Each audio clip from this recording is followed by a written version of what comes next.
भट्टी साहब, तो फिर एक दम से चौधरी परवेज इलाही साहब ने कैसे जाके फैसला कर लिया? खान साहब से मिले, बात हुई और फिर उन्होंने उनके हक में फैसला दे दिया।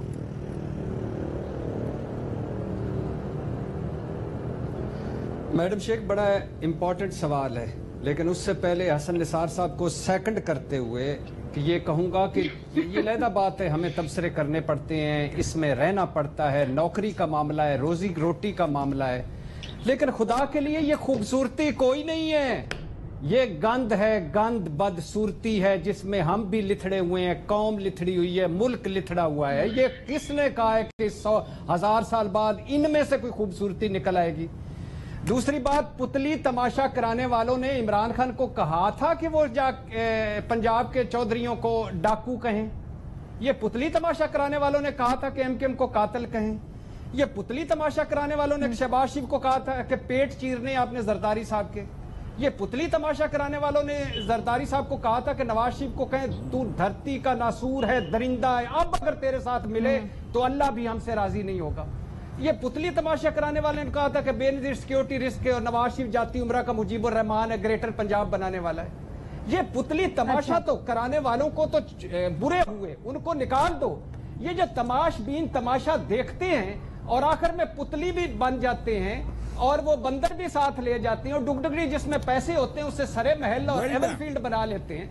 उन पर भी कुछ शफकत नजरे करम करो, उन पर भी कोई नजरे करम करो। और इनको, इन जमहूरियत की बोर्डों को जो मार्शल लॉ की पैदावार है, इनसे इसका मैं जवाब लेती हूँ जल्दी से। पहले आज सवाल के ऊपर, मेन सवाल के ऊपर और कब इन पे कभी अंगूर लगेंगे। अब आ जाए निसाबी किताबी जवाब मेरा सुन लीजिएगा इस पे। मैडम शेख, ये मैच यकतरफा था।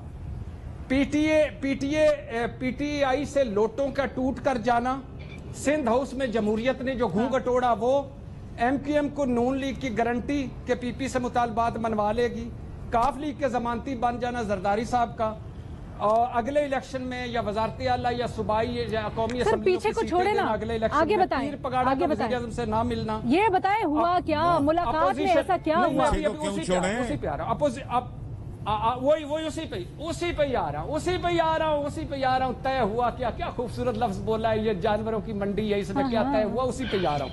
अपोजिशन के दावे कि हमारे पास इतने बंदे हैं कि पुराने पाकिस्तान को जाने वाली बस में खड़े होने की जगह नहीं है। फिर वजीर आज़म की तकरीर में कोई सरप्राइज ना होना, लेकिन अब सूरत-ए-हाल फिर दिलचस्प हो गई है, फिर मैच दिलचस्प हो गया, मंडी फिर से लग गई है, भाव ताव फिर से होने लगे हैं, फिर से बकरों को टिटोले जा रहा है किसमें कितना गोश्त है। पे इल्जाम लगा रहे हैं जैसे सही कह रहे हैं कि बाप में भी कुछ हैं जो हुकूमत के साथ है, कुछ अपोजिशन के साथ है। काफ लीग में भी तारिक बशीर चीमा है। तो अब हुआ क्यों? हुआ इसलिए मैडम शेख कि कल मुस्लिम लीग नून का वफ्द मिला काफ लीग से, उन्होंने आधा पौने घंटे वो बैठे, उन्होंने वजारत आला की बात ही नहीं की। जब वो उठकर चले गए तो चौधरी परवेज इलाही और चौधरी बरादरान का वफ्द भागा पहुंचा जरदारी साहब के पास और कहा कि उन्होंने तो हमारे साथ वजारत आला की बात ही नहीं की। जरदारी साहब ने किया फोन मौलाना साहब को, मौलाना साहब ने फोन किया लंदन, जो 8 हफ्ते के लिए हमसे सेहत के लिए गए हुए थे, अल्लाह उनको सेहत दे। तो फिर वो मामला लटक सा गया, तो उधर से हुकूमत ने ऑफर टिका दी, लिहाजा वो उधर चले गए। तो अभी कुछ भी नहीं फाइनल हुआ, अभी आगे देखिए बदलते जाएगा और इस खूबसूरती को 4 चांद लगते जाएंगे। आपने वैसे मंडी की वाली बात का जवाब नहीं दिया मेरी। आप काफ लीग पे खरीदो फरोख्त का इल्जाम लगा रहे हैं, आपने जो कहा है मंडी लगी हुई है। काफ लीग पे बड़ी साहब की मुझे आवाज नहीं आ रही। मंडी है ना, पूरी मंडी है। बाप पहले इधर था, अच्छा चलिए ठीक है। अच्छा, अब जब हम बात कर रहे हैं सारी चीज की, तो आज एक चैलेंज भी आया जी। चैलेंज किया शहबाज शरीफ साहब ने अब से कुछ देर पहले। कल जो वजीर आज़म ने तकरीर की और एक खत दिखाया, तो शहबाज शरीफ साहब कहते हैं कि ये पार्लियामेंट में खत दिखाएं, अगर ये सच हुआ तो मैं और सारी अपोजिशन को भी कायल कर लूंगा कि आपके साथ खड़े और साजिश को बेनकाब करें। तो सवाल यहाँ पे थोड़ा सा ये भी बनता है कि अगर इतना बड़ा मामला है कौमी सलामती का, तो वजीर आज़म साहब ने पार्लियामेंट में ये मामला क्यों नहीं लेके आए? ये मामला कौम के सामने क्यों नहीं लेके आए? जलसे में क्यों ये जो खत है लहराया और फिर दिखाया? हसन निसार साहब से जानना चाहती हूँ। बड़ी साहब कतरी खत बड़ी क्यों साहब नहीं इजाजत हो पार्लियामेंट आपकी में तो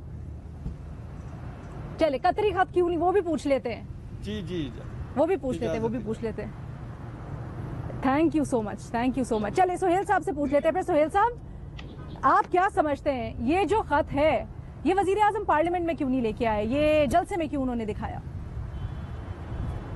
देखें वो इसको अपने बयानिए का हिस्सा बनाना चाहते हैं अपनी जो सियासी गुफ्तगू है उसका टॉप एजेंडा बनाना चाहते हैं उन्होंने दरअसल खत इसलिए दिखाया है कि साम्राज्य या बैरूनी दुनिया या यूरोप या अमेरिका ये मेरे खिलाफ हैं और मेरी इस्लामोफोबिया के बारे में तकरीरें मेरी जो है पाकिस्तान के बारे में बातें मेरा दौरा रूस इसके वो खिलाफ हैं इसलिए वो मुझे हटाना चाहते हैं ये उनका टोटल बयानिया है और आपको पता है पाकिस्तान में एंटी एस्टेब्लिशमेंट एंटी एम्पीरियलिस्ट ये पॉपुलर बड़ा होता है लेकिन ये पॉपुलर तब होता है जब आप इक़्तिदार से निकल जाते हैं इक़्तिदार और ये इकट्ठे नहीं रह सकते चुनाचे ये एंटी एम्पीरियलिस्ट जो उनके नारे हैं या जो इनका प्रोपेगेंडा है या उनकी बात है ये इक़्तिदार में रह के नहीं हो सकती फिर आप इक़्तिदार में रहते हैं तो आपको डिसिप्लिन में रहना पड़ता है